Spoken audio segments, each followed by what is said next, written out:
Paz do Senhor Jesus, igreja, amém? Bom dia, bom a gente estar na presença de Deus aqui como igreja, estarmos reunidos em nome de Jesus. Eu quero agradecer a presença dos nossos visitantes, vocês são bem-vindos nessa casa. Como é que a gente recebe eles, igreja? Sejam bem-vindos em nome de Jesus. Deus abençoe, muito obrigado mesmo por estarem aqui. Vamos dar prosseguimento então à palavra. Eu creio que Deus já está se movendo aqui. Eu creio que o Senhor já tem falado aos nossos corações e Ele vai falar ainda mais. Abra por favor a sua Bíblia lá em 1 Reis, no capítulo 19.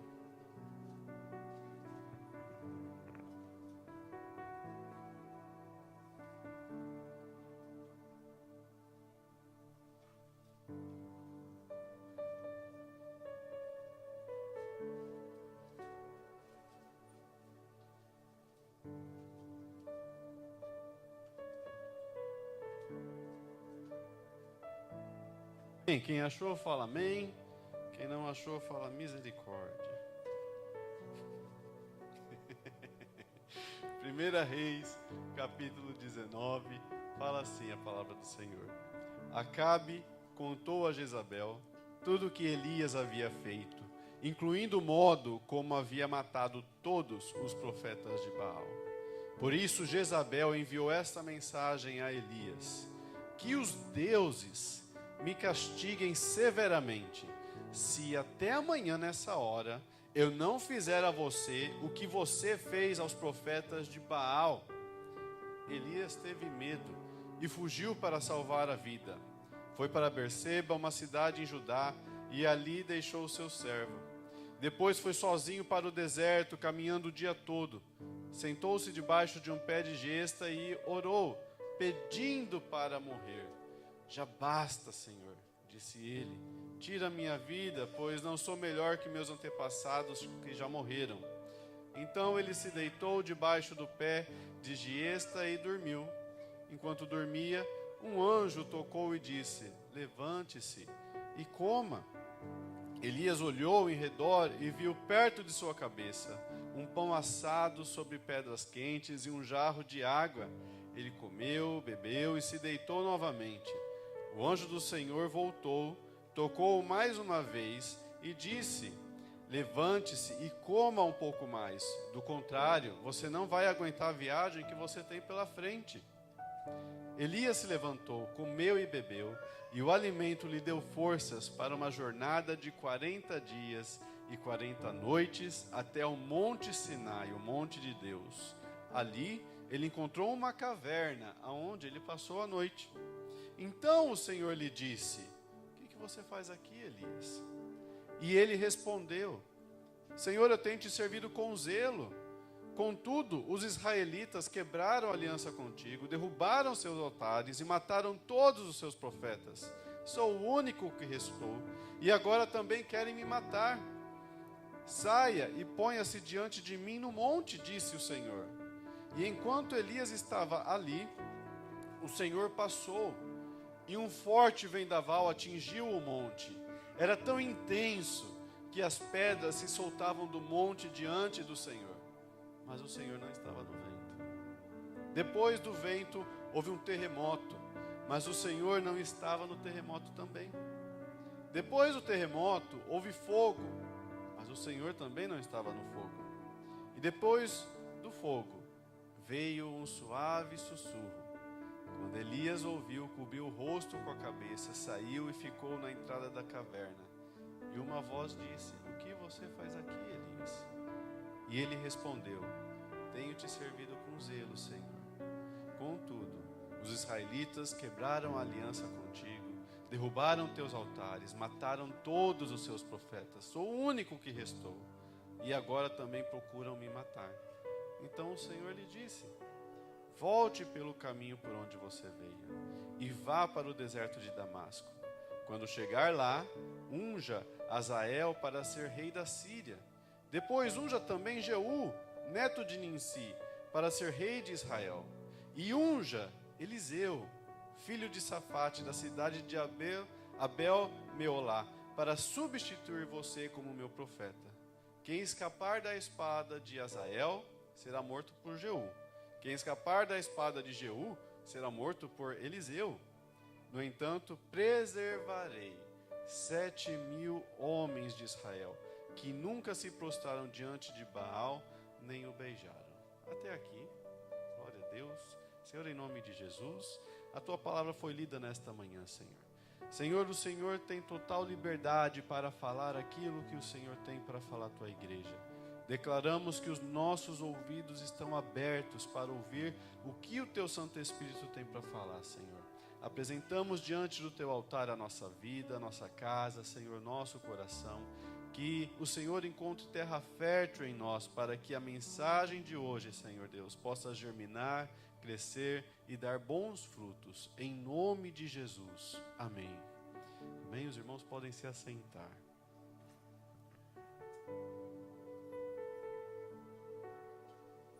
Meus irmãos, aqui nós lemos um texto relativamente bem conhecido da palavra de Deus, lá de 1 Reis, no capítulo 19. Esse texto vai nos falar do profeta Elias, que foi um homem muito forte diante de Deus. Foi um dos profetas que até hoje os judeus, eles reverenciam. E eles creem, inclusive, que Elias em algum momento vai voltar ainda. Porque se você for ler mais adiante, Elias não chega a morrer. O Senhor o leva para o céu. Então, muitos judeus, inclusive, acreditam que Elias vai ser usado por Deus ainda. Eles aguardam isso. Tamanha é a fama desse profeta. Se você voltar no capítulo anterior, no 1 Reis, capítulo 18, você vai ver que Elias vai fazer cair fogo do céu e queimar o holocausto diante de toda a nação de Israel. Deus, naquele tempo, e até nos dias de hoje, levanta homens e mulheres para falarem as coisas que Ele quer que eles falem. E muitas vezes vão ser palavras de correção, vão ser palavras onde Deus vai estar confrontando o pecado das pessoas. Então, ser profeta naquela época era bem diferente do que é ser profeta nos dias de hoje. Ser profeta naquela época era você arriscar a sua vida, porque dependendo de como você falava para um rei, aquele rei te mandava morrer. Ele fala, matem esse profeta, ele não vem de Deus. Persigam essa pessoa não fala da vontade de Deus. Mesmo quando a pessoa estava falando da parte de Deus. Então, vários profetas vieram antes de Elias e eles foram mortos porque a nação não queria ouvir o que Deus tinha para falar para eles. E aí você chega em Elias. Elias foi um homem totalmente destemido diante de Deus. Foi um homem que trouxe muitas revelações. Deus usou ele com milagres, com intensidade, com poder, com ousadia. Ele fez 300 profetas de Baal se acovardarem, gritarem, passarem vergonha na frente de toda a nação. Ele mesmo foi lá e matou cada um deles para mostrar para a nação que Deus não aceitava esse tipo de prostituição espiritual, porque a nação achava que Baal podia libertar, Baal podia dar recursos para eles. Baal, ele é um dos nomes de Satanás, um dos deuses do satanismo, e as pessoas acreditavam que se elas fizessem oferendas a Baal, Baal iria prosperar a vida delas. Se você for ver hoje, não está muito difícil. Tem gente que acha que fazendo oferendas para outras coisas, Deus vai abençoar, fazendo simpatias e tudo mais, Deus vai fazer prosperar o caminho delas. Se elas forem jogar na loteria, Deus vai abençoar. Bom, isso daí não é Deus, isso daí é Baal que está abençoando. As pessoas estão indo atrás de Baal. Deus mostra claramente, através da vida do profeta Elias, que ele não tolera isso. Elias é aquele homem que vai virar para a nação inteira e vai falar assim, até quando vocês vão ficar cocheando entre dois pensamentos? Indo para lá, hoje eu estou com Deus, hoje eu não estou com Deus, hoje a gente está com Baal. Hoje eu sirvo ao Senhor, não, hoje eu faço o que eu quero da minha vida. Ele vira e fala assim, até quando vocês vão fazer isso? Escolham hoje o Deus que vocês vão servir. Então, um homem que faz coisas tenebrosas. As pessoas, elas tinham tanto uma admiração por Elias, queriam ser como Elias, e também medo de Elias. Ele foi um homem que ele determinou que não iria chover sobre a nação, até que ele falasse que poderia chover. E a nação inteira passa aí por um ciclo muito longo de seca. A nação inteira sofre porque ele falou isso, porque Deus era com ele. E ele era um homem ousado diante de Deus, usado por Deus. Quando ele mata os profetas, depois aqui no capítulo 18, ele fala, agora pode chover, e aí vem a chuva que estava esperando. Esse era o tipo de nível de intensidade, de ousadia e de poder de Deus que esse homem chamava a existência. Aí você vira a página, você entra no capítulo 19, e Jezabel, que é a rainha de Israel, que não é ninguém, que não tem poder algum, fala assim, eu vou te matar. Então eu te passei agora um currículo inteiro de tudo que ele fez até esse momento, e aí ele ouve uma ameaça de alguém que ele poderia simplesmente falar assim, morre você primeiro, a pessoa ia morrer na hora. Mas ele fica com medo. Então no capítulo 19 de 1 Reis, você está vendo, e Deus não esconde nada, ele coloca esse capítulo aqui para nós aprendermos algo importantíssimo. Você vai lendo ali a história de Elias, chega no capítulo 19, você vê uma outra pessoa totalmente diferente do que você estava lendo anteriormente. Você vê um homem agora com medo, um homem que foge, porque ele já está cansado. Ele chegou num ponto onde ele se exaustou, ele falou, eu não aguento mais. E essa é uma verdade difícil de engolir. Todos nós passamos por esse momento. Todos nós já tivemos um momento onde você sentiu a presença de Deus, onde você foi ousado com o Senhor, foi lá e fez coisas diante de Deus, falou com pessoas que tinham muito mais poder do que você, muito mais autoridade que você, mas você falou com ousadia, na unção de Deus. E aí chega um certo momento e você se cansa. Você fala, por que eu faço isso? Por que eu continuo insistindo em fazer o que é certo, sendo que todo mundo está fazendo o que é errado e está dando certo para eles? Mas eu olho para a minha vida, eu estou sendo perseguido, eu estou sendo espremido, e parece que as coisas não vão para frente como eu queria que elas fossem. Será que Deus não vê isso? Todos nós passamos por esse momento, por um capítulo 19 da nossa vida. Até o capítulo 18 é uma maravilha. Chega o capítulo 19 e fala, por que eu estou fazendo o que eu estou fazendo? Vale a pena? Será que ainda vale a pena continuar servindo o Senhor? Deus te trouxe aqui nessa manhã. Você não veio. Deus te trouxe para falar com você que vale a pena. Que Deus entende o seu capítulo 19 da sua vida. Ele fala, vale a pena perseverar. Vale a pena dar mais um fôlego, ir adiante. O sentimento de impotência é um dos mais humanos que nós temos. O sentimento de que parece que a gente não tem mais força para fazer nada, porque nós não temos mesmo. Mas a palavra de Deus nos fala que quando a gente acha que a gente é fraco, aí sim nós somos fortes. Porque a gente não vai já na nossa força, a gente vai agora na força do Senhor. E Ele vai nos fazer avançar. Ele vai nos levar adiante. Então, Elias, ele é um exemplo para nós que até os fortes quebram. Se eu fosse dar um tema para a pregação de hoje, esse tema seria quando a nossa fé falha. Porque eu posso ter momentos onde a minha fé está extremamente forte, mas aí eu tenho momentos onde ela parece que não existe mais. Onde você olha para você e você fala, cadê aquela pessoa que eu era antes? Onde ela foi parar? Deus conhece o nosso capítulo 19. Deus conhece o nosso limite, aquilo que a gente passa. Olha só que interessante. O problema de Elias não era porque ele simplesmente deixou de acreditar em Deus. Não é porque agora que ele estava passando por esse momento difícil, ele falou assim, Deus não existe, eu fiz tudo à toa. O problema de Elias era o cansaço.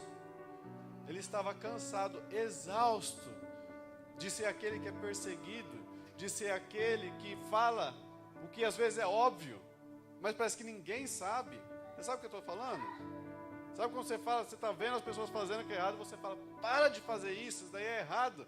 E aí as pessoas se voltam contra você, você é marcado como o chato, o insuportável, o santo. Elias chega um momento que ele pensa assim, para que vale isso?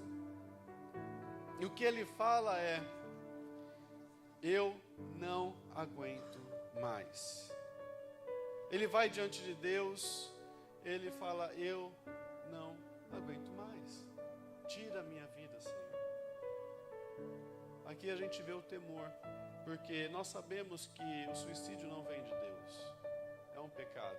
E ele, no temor dele com o Senhor, ele fala, Senhor, eu não aguento mais, tira a minha vida. Ele poderia ele mesmo ter tirado a vida dele, mas ele queria que o Senhor o recolhesse para ele tomar um tempo de descanso. Escuta, ninguém sabe as batalhas que você enfrenta, a não ser você e Deus. Ninguém sabe. Às vezes você coloca uma roupa muito bonita, as pessoas vão falar, olha, ela está querendo se achar. Aí se você coloca uma roupa mais simples, está falando assim, nossa, está passando necessidade. Aí se você está muito feliz, tá vendo, isso daí é um bobo alegre. Aí se você está muito triste, nossa, pessoa mal-humorada, né? Se você fala muito, você é fofoqueiro. Se você fala menos, você está querendo ouvir a conversa dos outros. Ninguém nunca vai ficar feliz. Ninguém nunca consegue ver as batalhas que você enfrenta sozinho. Ninguém consegue ver isso.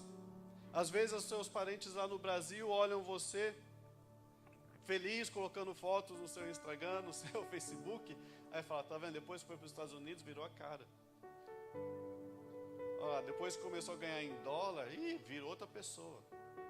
Mas ninguém vê você acordando e trabalhando lá, fazendo a construção debaixo daquele sol escaldante, limpando casas que só pela misericórdia de Deus, ou outros tipos de serviço. Ninguém vê o seu esforço, mas eles veem o fruto e eles acham que você recebeu tudo de mão beijada, que você não é digno do fruto do seu salário e do seu trabalho.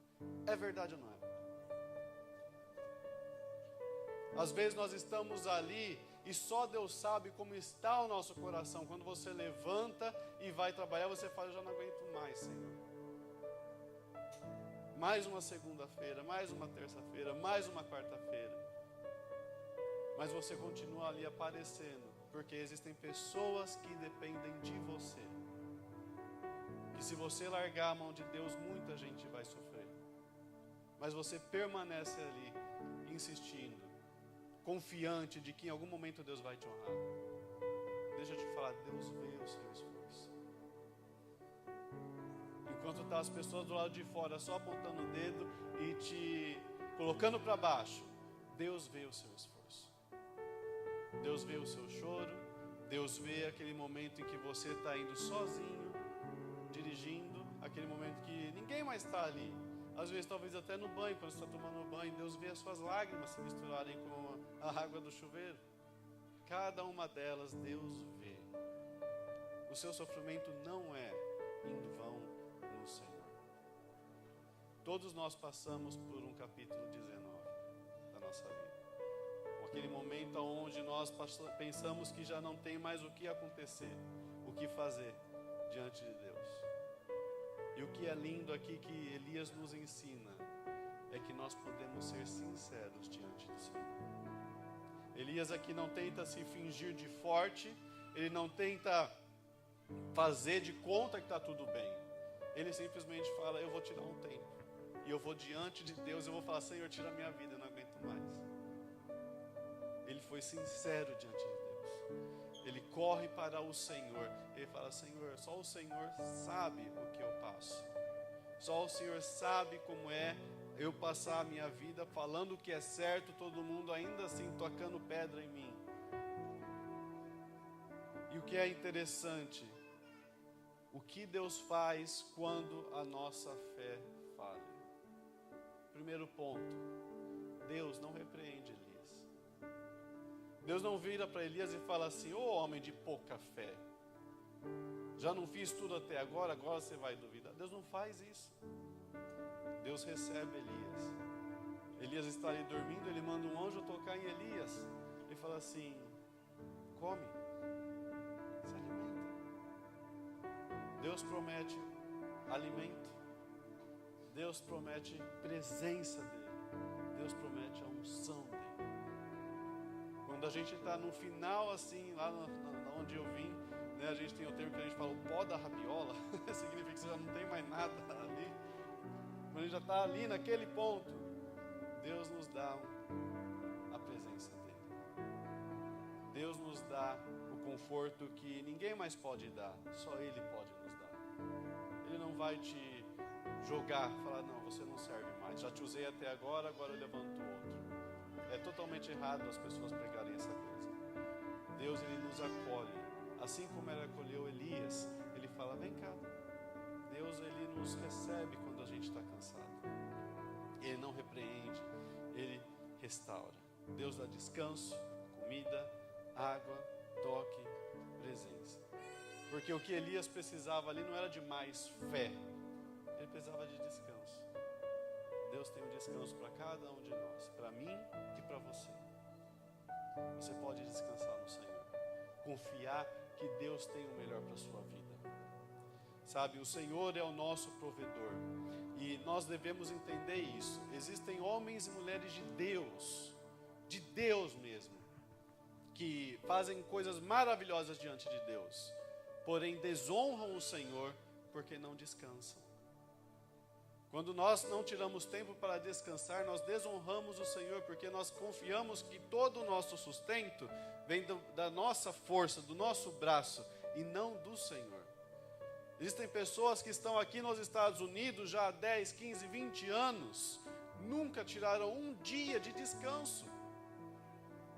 E você pode às vezes imaginar: essa pessoa está rica. Não, ela também não está prosperando. Por que ela não prospera?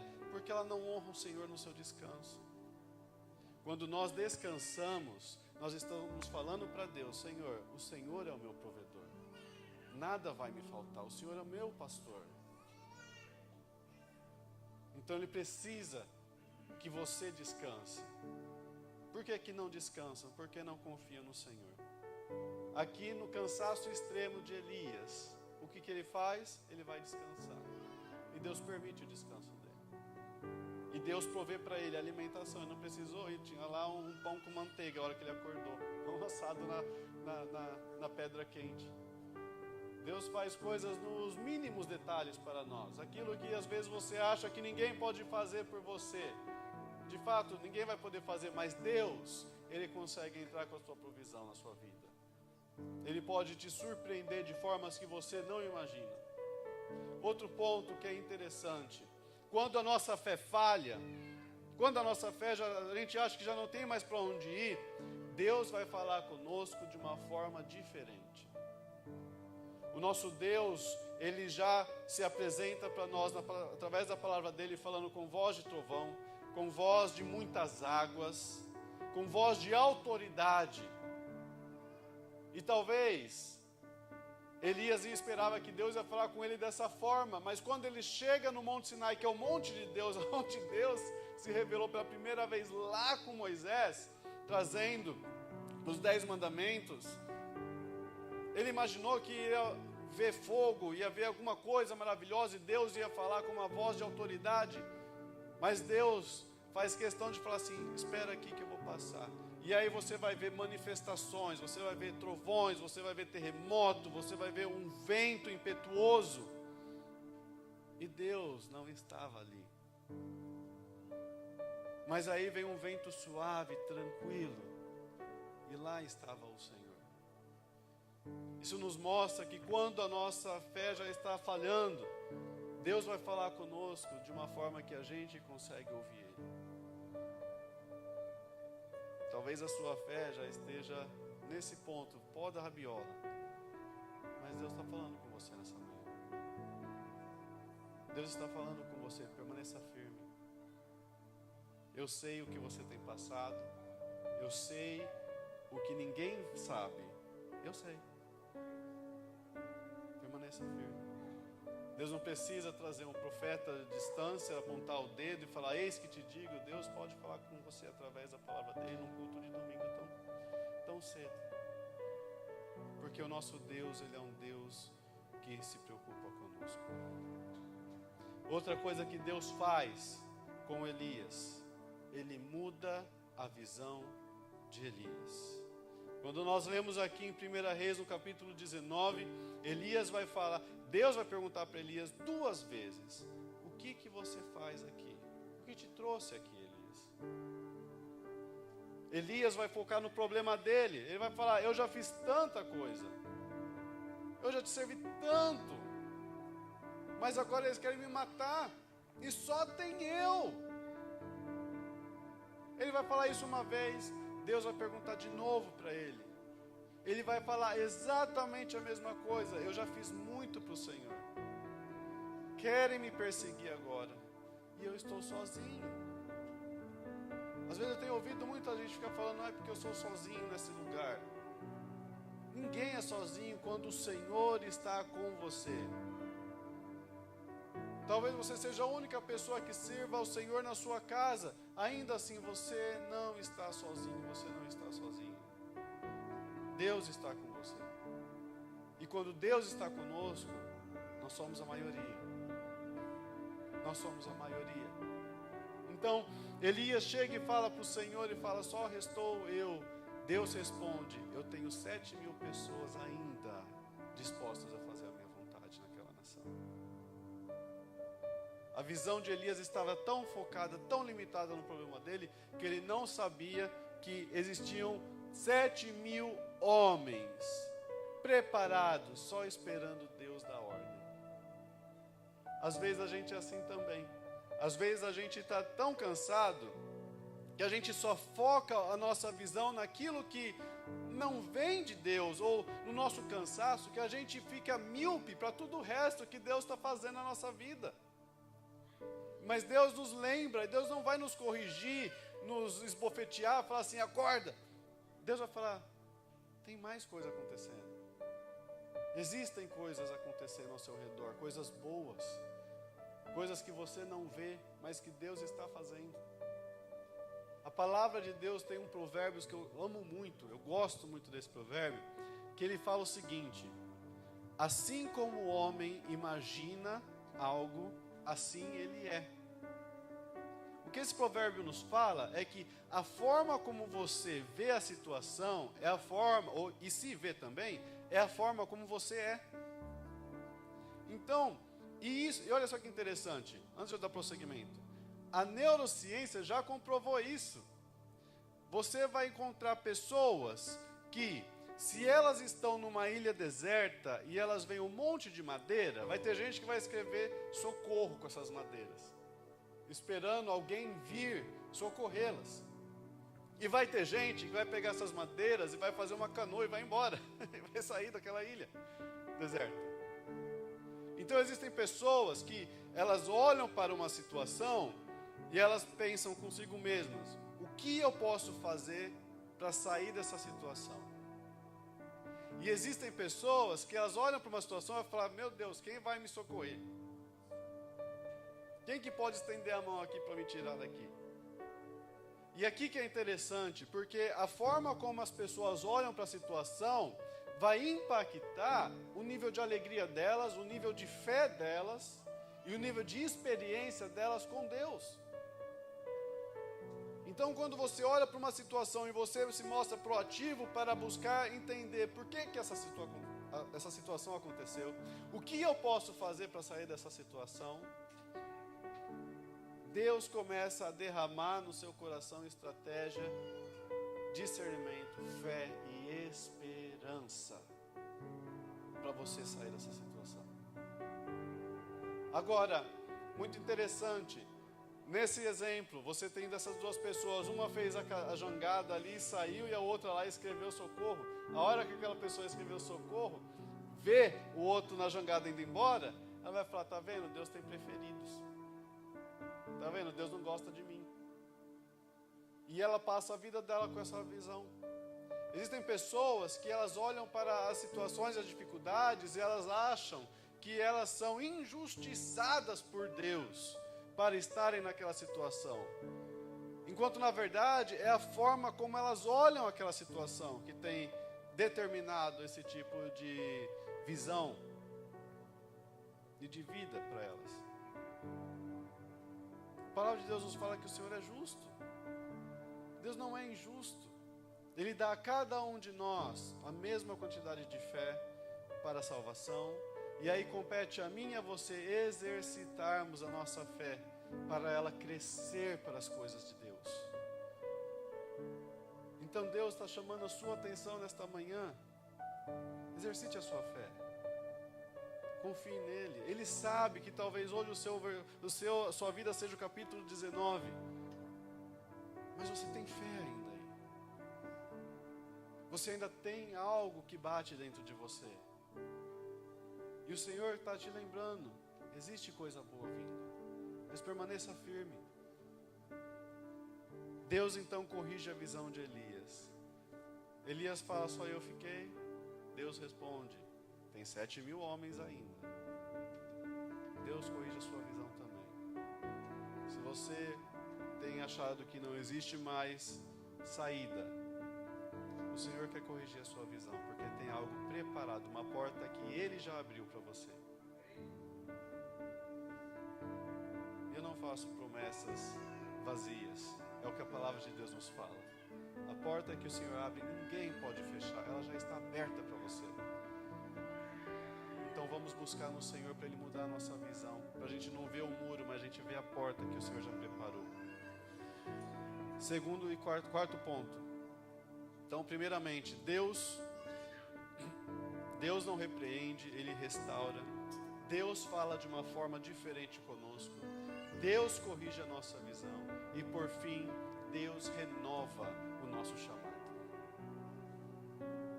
Deus não olha para o nosso capítulo 19 e fala, já não serve para mais nada. Acabou a vida dessa pessoa, desse meu servo, dessa minha serva, deixa eu levantar outro. Deus não faz isso. Deus fala, volta pelo caminho, Elias. Eu estou contigo. E se você continua lendo a palavra do Senhor, nos próximos capítulos, Elias vai ungir 2 reis diferentes. Ele achou que já tinha acabado o ministério dele. Ele ainda tinha que ungir 2 reis. Ele tinha que ungir um profeta. Ele ainda mudou o destino de nações. Fez fogo descer do céu e matou mais de 100 homens que foram conversar com ele. Ele falou assim, se eu sou homem de Deus, que caia fogo do céu, vocês tudo morram. Todo mundo morreu. Foi 50 homens. Depois foi mais 50 homens. Homem de Deus, eu preciso falar com você. A resposta dele foi, se eu sou homem de Deus, que caia fogo do céu, que vocês tudo morram. Morreu todo mundo. Aí foram mais 50 homens. Aí eu falei, por favor, tem misericórdia de mim. Homem de Deus, eu confio em você, eu sei que o Senhor é contigo, não me mata. Aí ele fala, tá bom, agora eu posso conversar com você. Então Deus não vê o capítulo 19 de Elias, a vida dele, aquele lado onde ele está lá no fundo do poço e fala, acabou. Deus olha para ele e fala, eu ainda vou usar o meu servo. Deus olha para você e talvez você esteja achando que você está no fundo do poço, que você já acabou. Deus olha e fala para você hoje, eu ainda vou te usar. Não acabou aí, porque a última palavra quem tem é o Senhor. E a palavra dele é levante-se. Levante-se diante dessa situação. Existe algo preparado para você. Algo que nem o olho viu, nem o ouvido ouviu, nem subiu ao coração do homem. Aquilo que Deus tem preparado para aqueles que são fiéis ao Senhor. Permaneça fiel ao Senhor. Vale a pena servir a Deus. Ele é aquele que honra. E se a sua fé já acabou e você acha que não tem mais fé, Deus dá da fé dele para nós. 1 Coríntios capítulo 12 vai nos falar que o Espírito Santo dá fé para nós. Então a fé de Deus pode encher a sua casa nessa noite, nesta manhã. A fé do Senhor pode encher o seu coração e te dar um renovo que você não imaginava que você receberia. Porque Ele nos ama e Ele quer nos ver triunfar nessa terra. Ele é por nós. E se Deus é por nós, quem ousa ser contra nós? Coloque-se de pé, igreja. Vem aqui o grupo de louvor. Eu quero orar por você nesta manhã.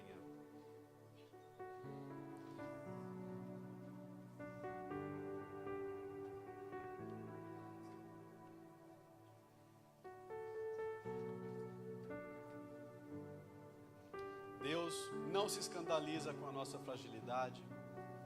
Deus não nos joga fora como um sapato usado, falando, já usei o suficiente, agora eu posso levantar outra pessoa. Não, Deus olha para nós e Ele vê o nosso coração, Ele vê os nossos limites, Ele conhece cada um dos nossos limites e Ele sabe exatamente aquilo que a gente precisa. Compete a mim e a você confiar no Senhor. Confiar que o Senhor tem algo preparado. Algo que talvez hoje você não entenda, mas Ele já tem trabalhado, sem você saber. Enquanto o grupo de louvor está aqui louvando ao Senhor, eu quero que você coloque a mão sobre o seu coração. Senhor, em nome de Jesus. Senhor, nessa manhã, Senhor, a Tua igreja está aqui reunida.